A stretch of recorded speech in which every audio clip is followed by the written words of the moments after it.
regarder les baisses du coup à présent et on commence avec Vilmorin. Oui, un parfait exemple d'un faux signal. Ça, pour le coup, celui-là, il est à mettre dans les livres.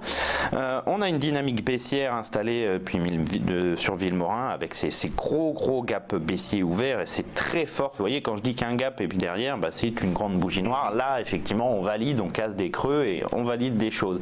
On a fait cette très longue phase de plat au-dessus du support majeur à 55,50 qui pouvait faire penser à une sorte de base de fondation, c'est-à-dire que les cours mettent du temps à digérer la dynamique et puis construisent un plat, essayent de la retourner et vous voyez hier on sort par le haut de ce plat, on franchit les précédents sommets, on met tout en place pour soit effectivement conforter les haussiers, attention on est sur une phase de reprise, avec aujourd'hui moins 13,38, gap baissier réintégration. Ça n'a pas marché. C'est un parfait faux signal.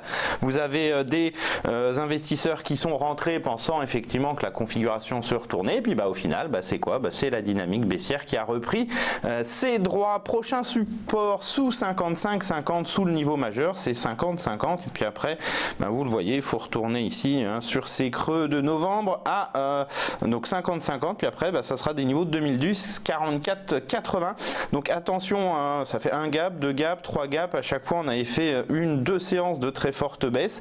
On semble reparti pour refaire ça, mais le problème c'est que si on fait une nouvelle séance de très forte baisse, on casse le support majeur. Si on casse le support majeur, c'est que la dynamique, elle reste bel et bien baissière.